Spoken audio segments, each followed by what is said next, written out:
This is the British Commonwealth War Cemetery at Bayeux in Normandy, where are buried 4,000 men who fell during the D-Day landings.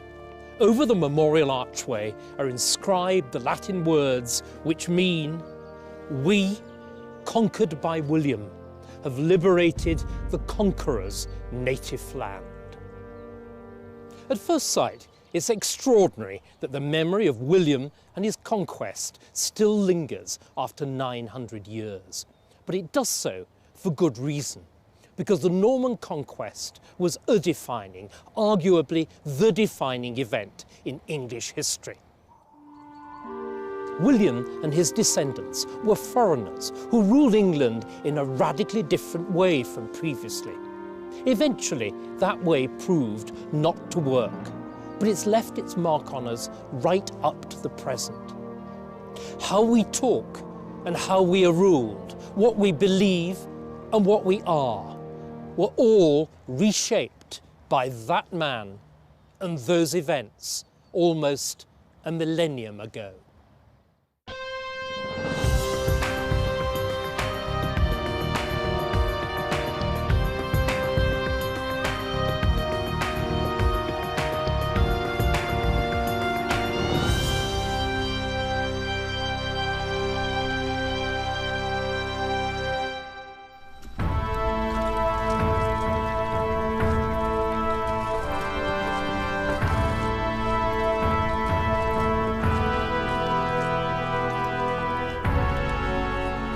Early winter of 1066, William, Duke of Normandy, rode with his army in triumph to London.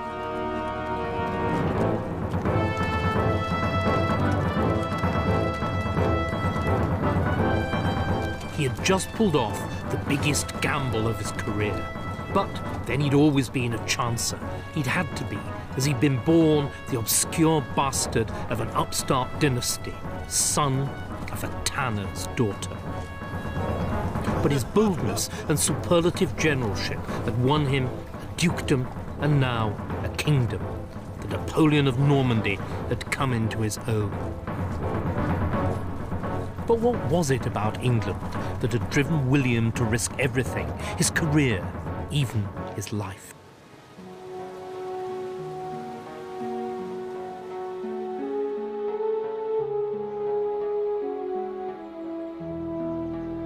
The Normans held the English throne in awe because of its age.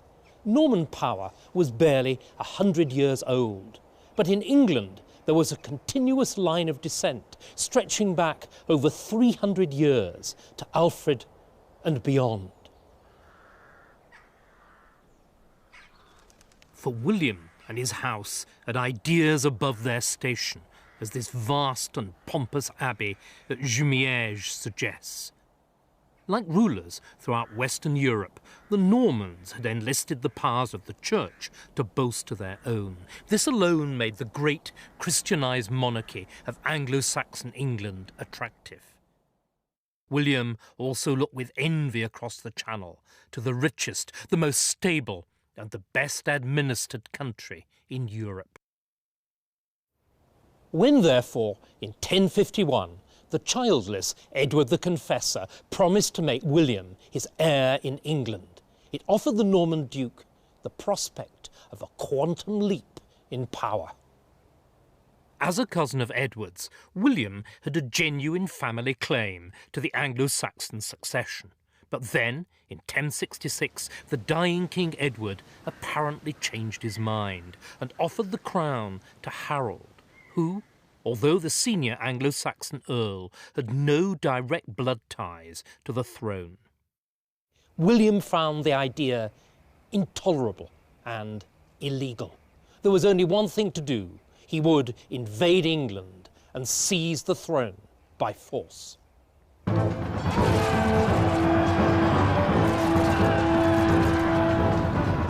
The Battle of Hastings was hard fought, and several times the Normans came close to losing. For most of the day, the English held the upper hand, but all that changed when Harold and his closest followers, the elite of Anglo-Saxon England, were killed. But in England, power was not just held by an aristocratic elite. William had disposed of his rival king, but would he be able to win over the kingdom? To do it, he had no more than 7,000 Norman soldiers against 2 million Anglo-Saxons. His chosen method was typical of the man. He would terrorize the population into submission.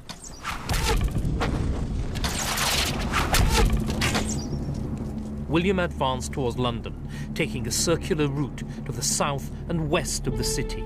His men burnt, destroyed, and slaughtered everything and everyone in their path. The Norman army sliced through southern England and left a devastated ring of fire in its wake. William's message to the English could hardly have been clearer. Submit or die.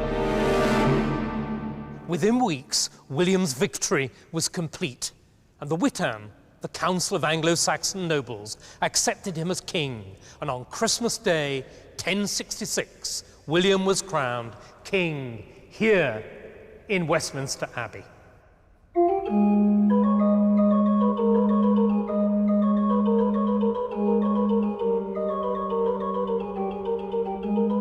William's choice of Westminster and the rituals used in the coronation service were highly significant.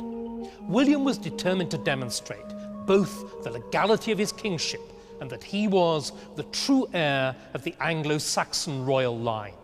So his coronation took place here in the church which had been rebuilt by Edward the Confessor, the Anglo-Saxon royal saint. And he was crowned with Edward's own crown, and he used the Anglo-Saxon coronation ritual.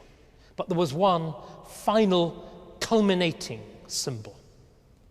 For William insisted that he should be crowned in front of the very tomb of Edward the Confessor. William was now more than just another duke. As the anointed King of England, he had entered an entirely different league. Internationally, he was one of the 3 most powerful rulers in Europe, whilst in England, this was the start of a new Norman dynasty that would rule for the next 88 years. 3 more Norman kings would be crowned, and each, like William, would lay claim to the Anglo-Saxon inheritance. But could William build on the achievements of his Anglo-Saxon predecessors to make the English monarchy once more the most effective in the Christian world? The signs are that William began by making a serious attempt at winning over the surviving Anglo-Saxon earls. They were not killed or mutilated in the wake of the Battle of Hastings, as had regularly happened during the Anglo-Saxons' own succession struggles. Instead, providing they were prepared to submit and to swear allegiance, William was happy to pardon them and to make use of them. But once the initial shock of Hastings was over, most of the Saxon earls weren't interested in collaborating. Instead, they fled, rebelled, or went underground, and their lands were confiscated and given to William's Norman followers. The barons spoke French and brought French attitudes to their regional power, which they saw as theirs by right, rather than held at the king's gift. They also had new French ways of controlling the English population. The castle.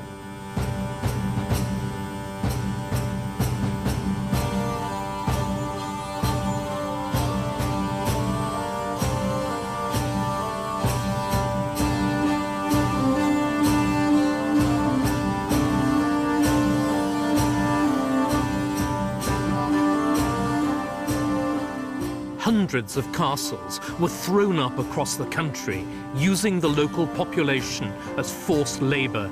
The English had seen nothing like them. For the English burghs, or fortified towns, were designed to protect the people, but the Norman castles were there to intimidate. The early castles were made of wood, not stone, and could be built in a matter of days. The Normans would choose a site, often right in the middle of a town or village. They raised a huge mound of earth. This one at Thetford is 80 feet high, and then built the castle on top. With their rough, uncut wood and raw earth hacked out of a devastated landscape, each was the symbol of a profoundly alien military occupation. But despite the castles and the presence of Norman soldiers in almost every town, Anglo-Saxon resistance was growing. William was to find that England would not be defeated so easily.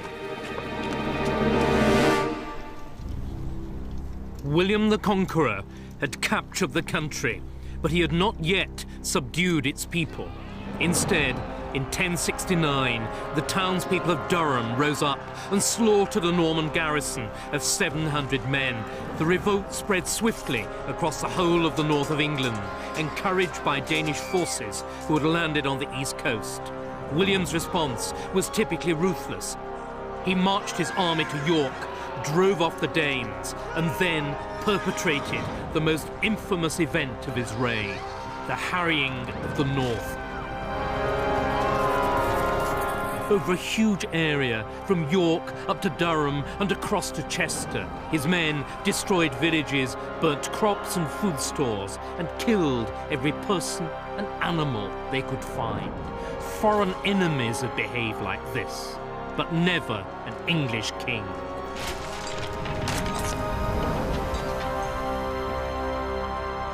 The scale and savagery of the harrying of the north shocked an often unshockable age, and contemporary estimates of the number of victims, those who were murdered, starved, or subsequently died of the plague, total 100,000. Now, such figures aren't necessarily reliable, but here in the Domesday Book, William's own meticulous tax survey, there's incontrovertible evidence of the extent of the disaster. For from York to Durham, it notes 18 years after the event, dozens upon dozens of villages where the land is largely waste, wasta, and which are worth only a fraction of their pre-conquest value. As well, therefore, as the human suffering, the harrying put back the economy of the north by decades.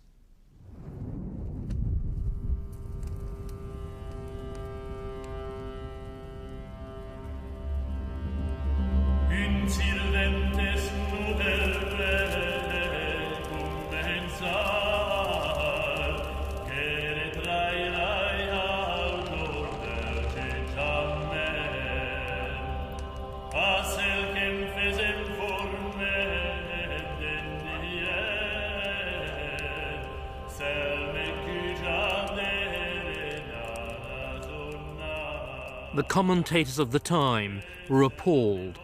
Even the 11th century chronicler, Orderic Vitalis, an Anglo-Norman and usually a partisan of the king, wrote, "Never did William commit so much cruelty. To his lasting disgrace he yielded to his worst impulse and set no bounds to his fury, condemning the innocent and the guilty to a common fate.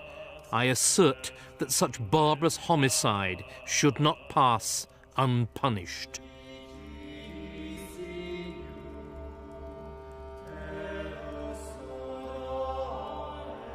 The harrying of the north was not mere revenge or ethnic cleansing, but a deliberate policy of terror. The Anglo-Saxons of other regions might be tempted to rebel. They would share the same terrible fate as the north. But despite the threat, there were still some Anglo-Saxons who would not submit to the Norman yoke. Resistance was not yet over. And from this struggle came leaders whose exploits are still remembered today. Hereward the Wake, lionised by the Victorians as an Anglo-Saxon hero, was an English landowner who ran a guerrilla campaign against the Normans in the fenlands of East Anglia. It took William 2 years to put down this rebellion, and he never caught Hereward. Thus a legend was born.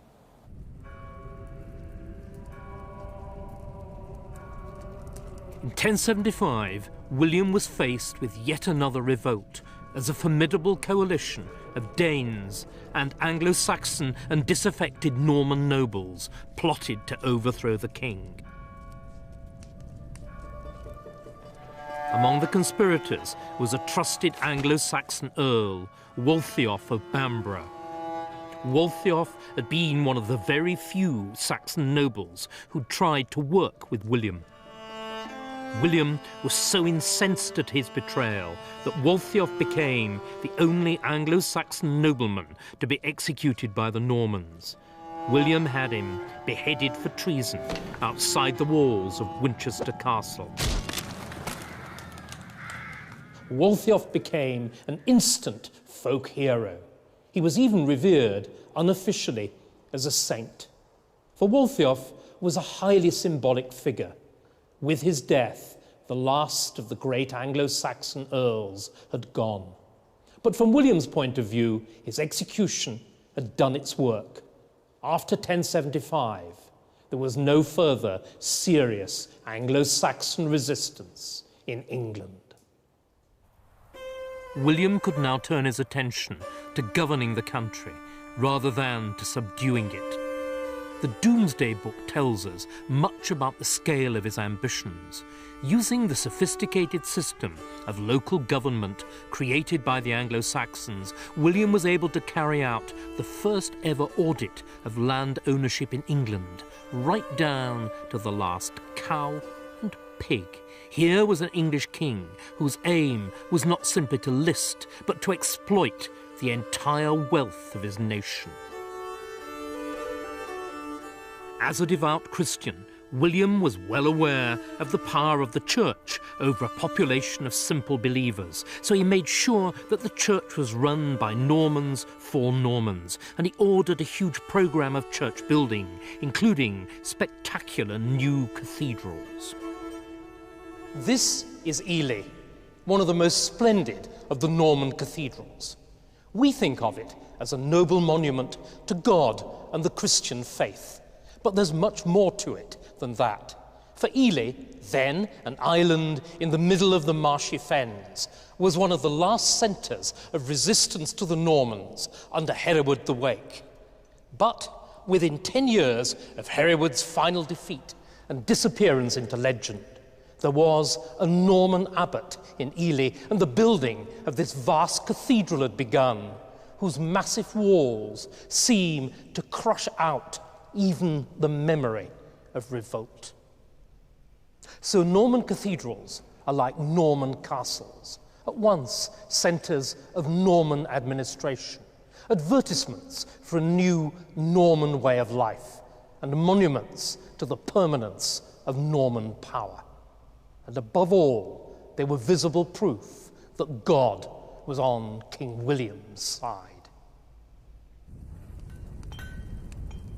Of course, control of the church meant control of its vast wealth, and the fact that England was so rich had always been a factor in William's decision to invade.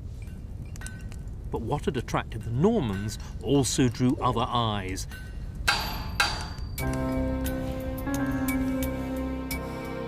In 1085, William learned that the Danes and their allies were once again scheming invasion. So, next year, he brought over a great force of French mercenaries.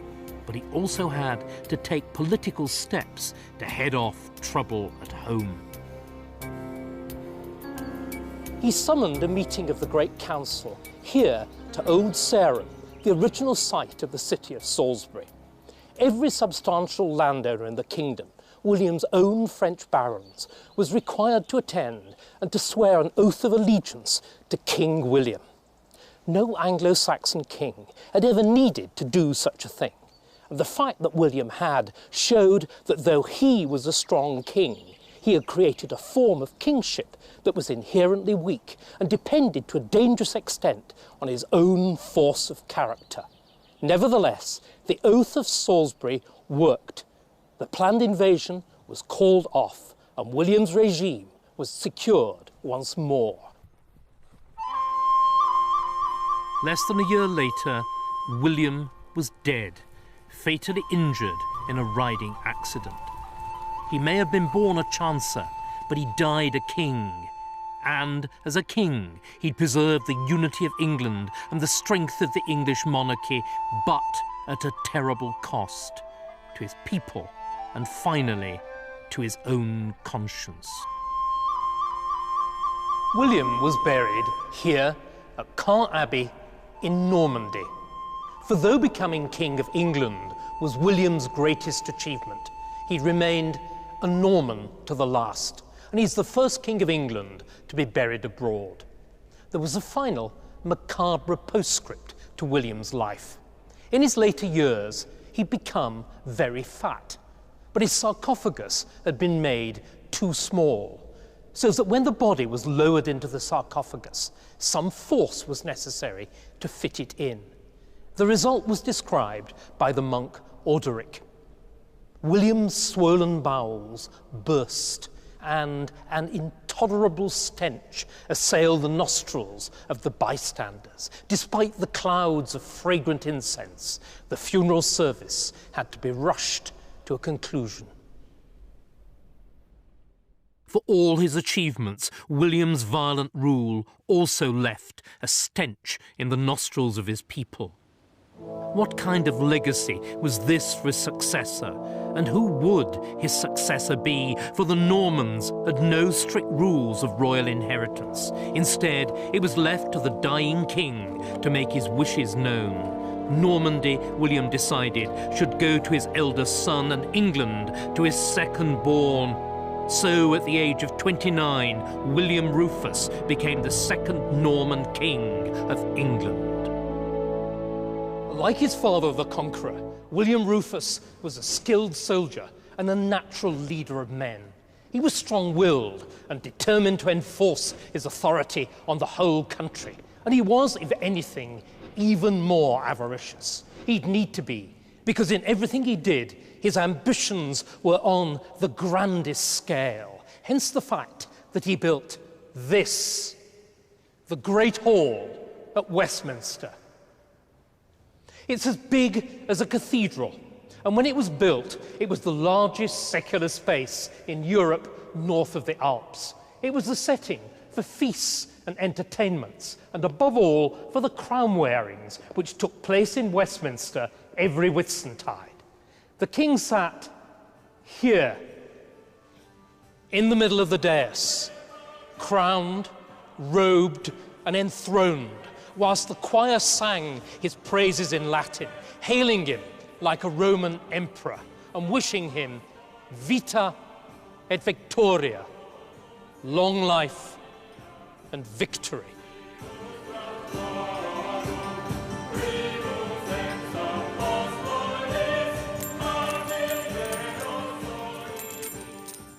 King William Rufus was always looking for new ways to extract money from England. And when he couldn't get it from the Norman barons or the Anglo-Saxon townsfolk, he wrung it from the church instead.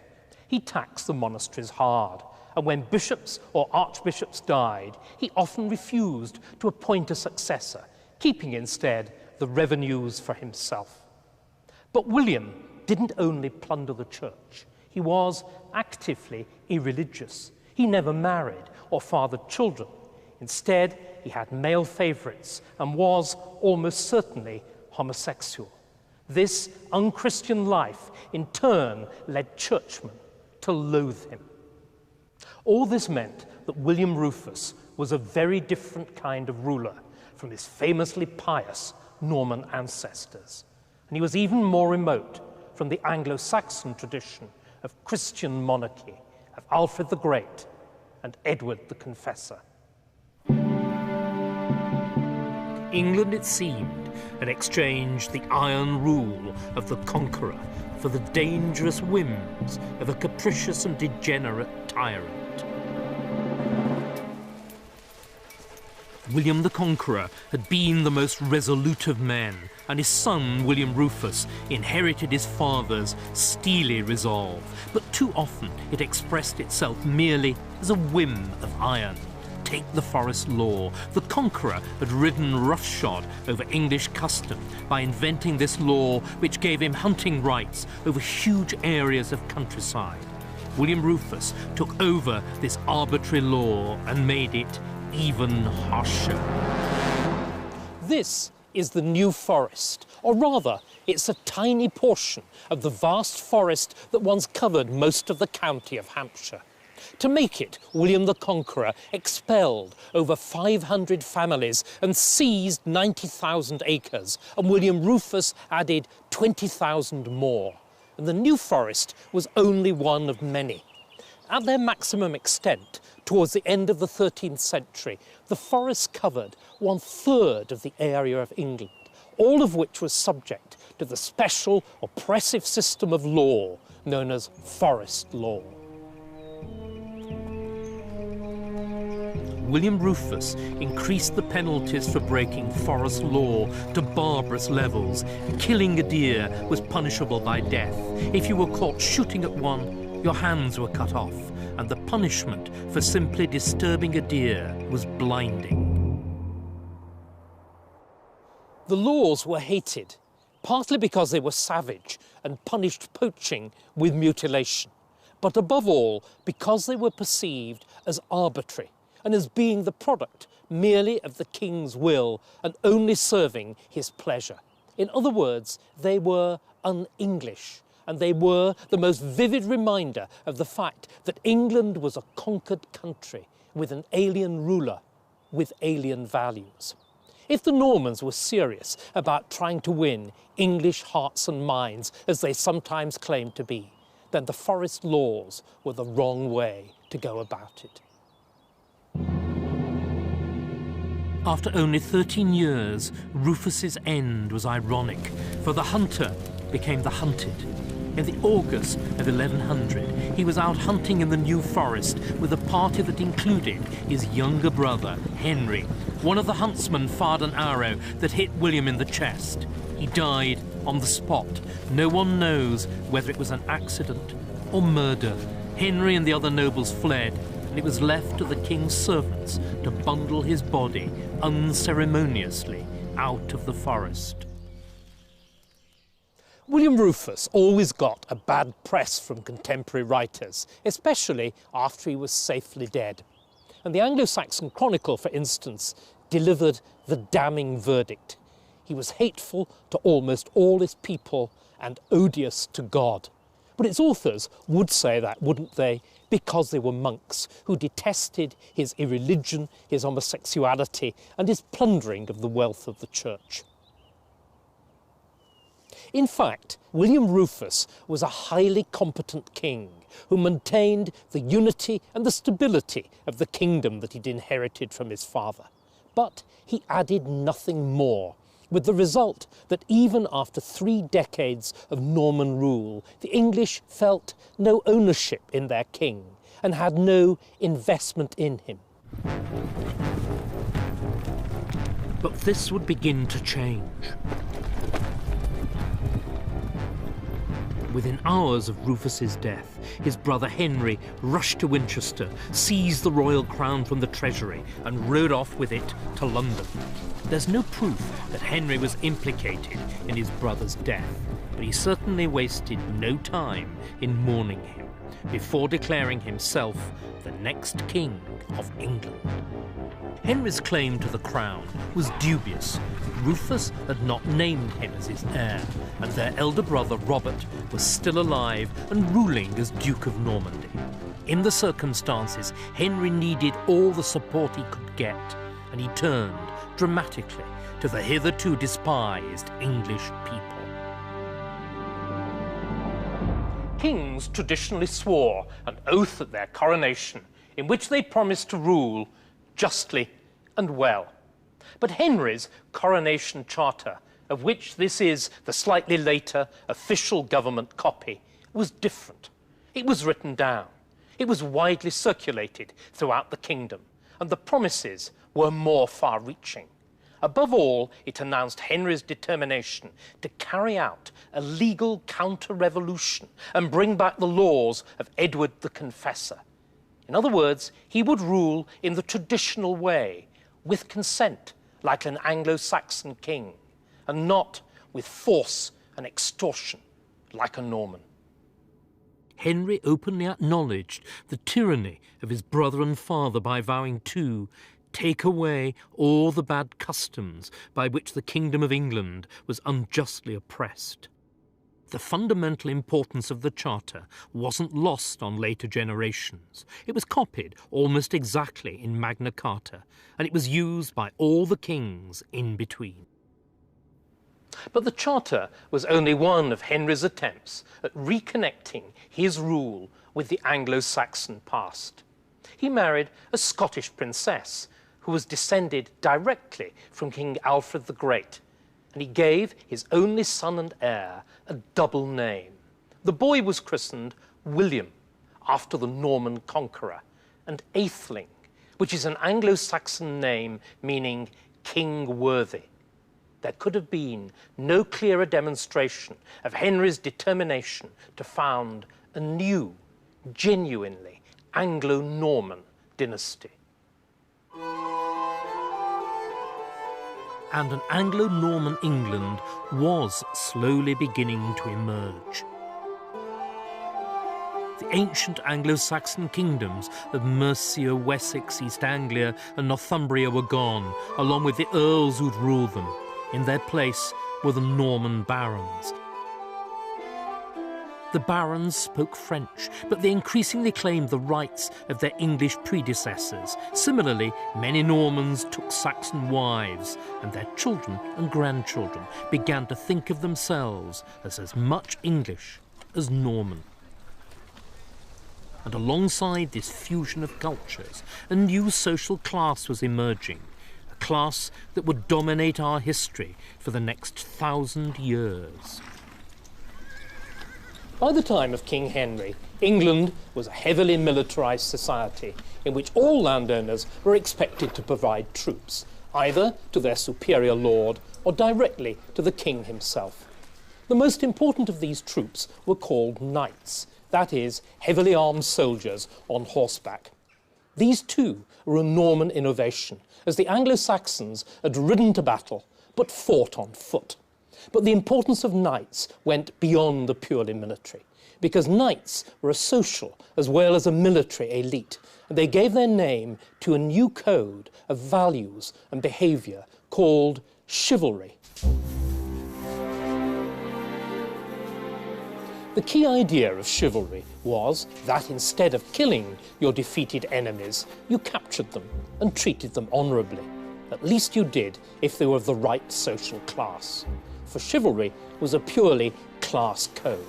This too was a new idea, because the Anglo-Saxons had usually killed their defeated enemies, whatever their rank.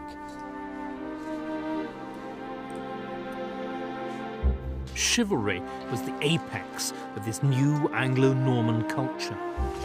But its foundation was the bedrock of the old Anglo-Saxon state, the coinage. England's stable currency had been the envy of Europe for 3 centuries, but it was now under insidious attack. In 1124, Henry's soldiers began complaining that their wages were being paid in coins which were less silver than cheap tin. The result was what we're all familiar with, galloping inflation.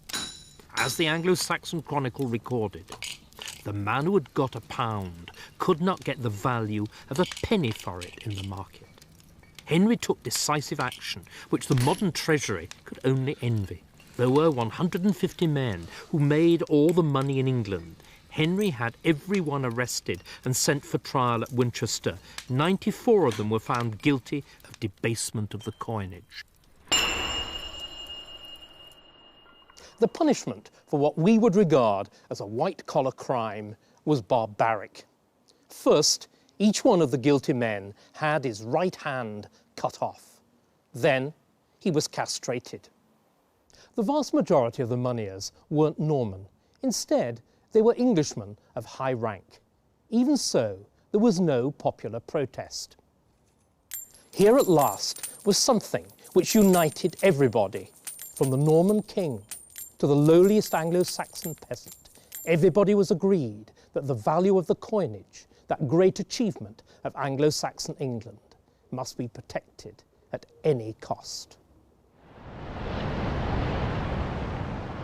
But the king was about to lose something more precious even than his coinage.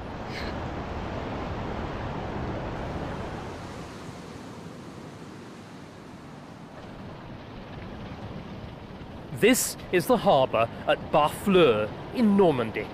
Here, William the Conqueror's own ships were built, and here, on the 25th of November 1120, King Henry and his court were about to embark to return to England after one of the king's many visits to Normandy. Then as now, members of the royal family travelled separately, and Henry's son and heir, William Atheling, together with his suite of over 300, including many of the cream of the young Norman nobility, were to sail in the White Ship. There was a party atmosphere.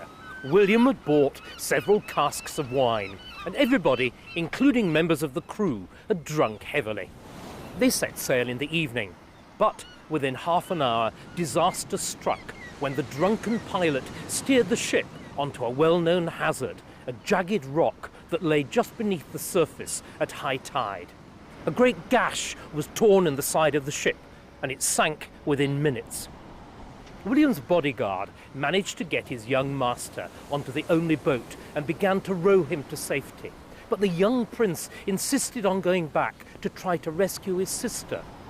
The little boat was overwhelmed as men desperately scrambled to get on board, and William and everybody else, bar a single survivor, was drowned. It was, as they say, a moment that changed history.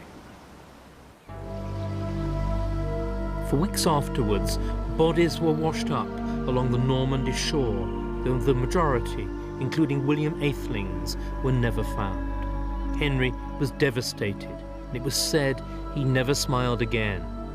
This was a personal tragedy that would in time tear the Norman dynasty apart.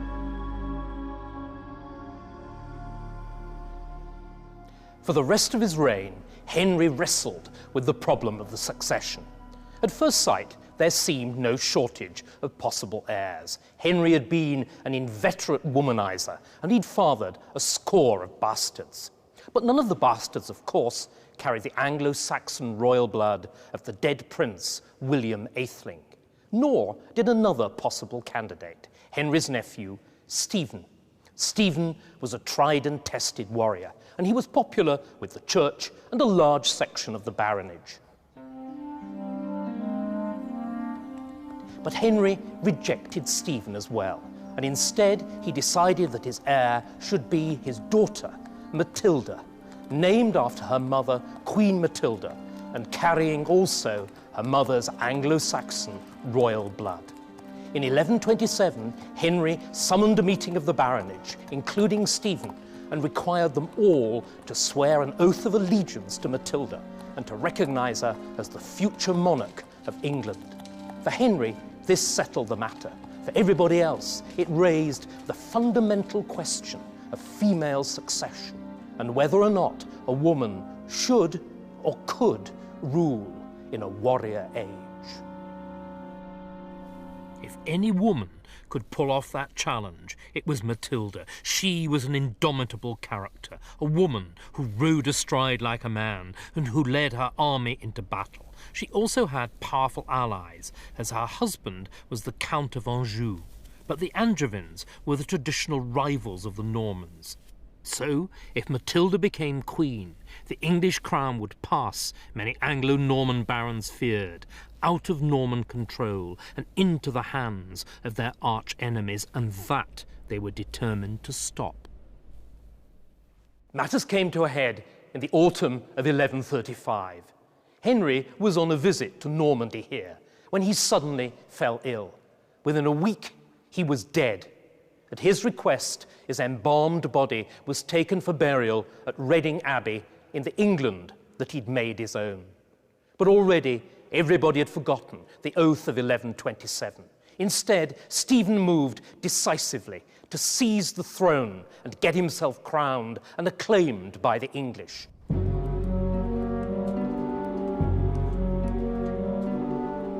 Stephen was popular at first, although he lacked the ruthless touch of his predecessors. But within a year or two, he had lost control over the barons. They began ignoring his commands, and some of them tried to carve out petty kingdoms for themselves, just like their cousins in Normandy. If they succeeded, it would be the death of England. The Anglo-Saxon Chronicle described the situation. In the days of this king, there was nothing but strife, evil, and robbery, for quickly the great men who were traitors rose against him.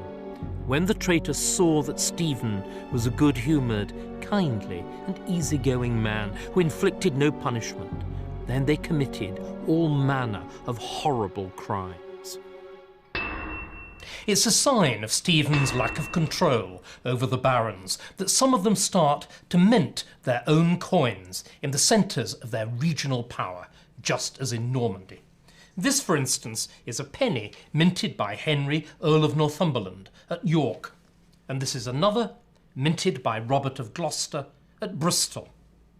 It's the first, and indeed the last time, apart from the Civil War of the 17th century, that an English king loses control of the coinage.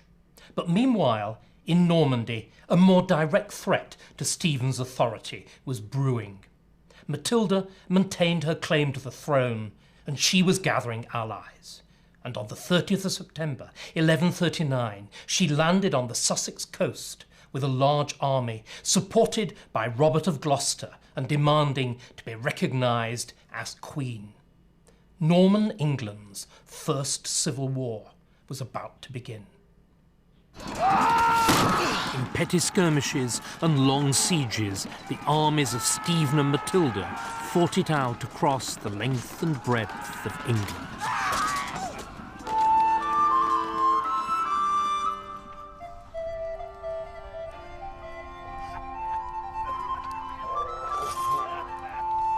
And the rules of chivalry only prolonged the conflict. When Stephen captured Matilda, he dutifully released her, even granting her safe conduct. Matilda then took control of most of the west of England, with Stephen holding the eastern part of the country. The fate of England now lay in the hands of two French cousins, fighting each other for the crown. On the 2nd of February, 1141, the most dramatic incident of the civil wars took place here at Lincoln. King Stephen and his army were here in the city, high on its hill, whilst below on the plain were Matilda's troops. It was the feast of the purification of the Blessed Virgin Mary, or Candlemas, and King Stephen carried the customary candle to Mass, held in the cathedral. But as the candle was being lit, it broke apart in his hands. Despite the ill omen, Stephen persisted with his determination to give battle to the enemy in the hope of striking a knockout blow. But his army was heavily outnumbered, and most of his troops fled, leaving the king and his bodyguard, who dismounted, to fend for themselves. As usual, Stephen fought valiantly and killed several of his opponents, but he was felled ignominiously with a stone and taken in triumph to Matilda's capital at Bristol, and there, as a final indignity, he was imprisoned in chains. With Stephen out of the way, Matilda declared herself queen. But when she went to London to be crowned, there was a mass uprising against her, and she was literally chased out of the city. For the first time since the Conquest, the people had some say in who would rule over England.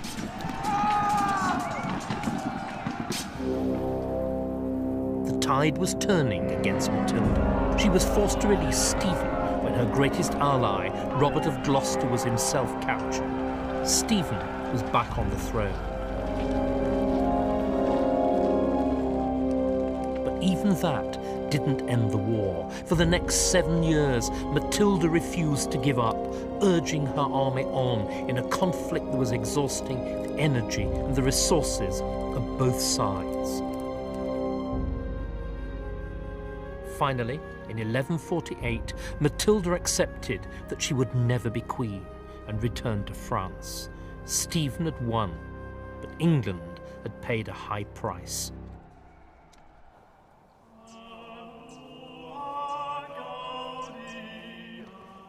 Stephen, the last of the Norman kings, died 6 years later in 1154, having settled with Matilda's son Henry that Henry would inherit the throne.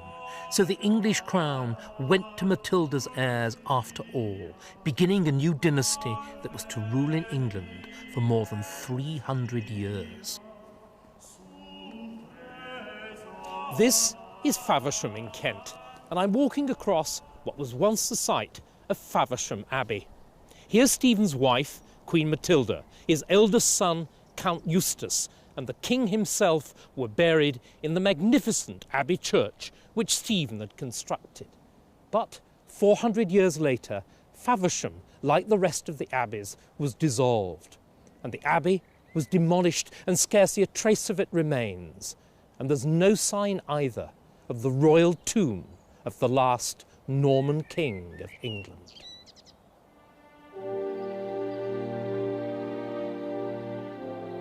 The key to English politics has been a combination of strong government with government by consent. The latter was the great achievement of Anglo-Saxon England, which the Normans were wise enough to keep. But the Norman kings themselves, with their castles, their knights, their administrative flair, and above all, their indomitable wills, made the monarchy infinitely stronger.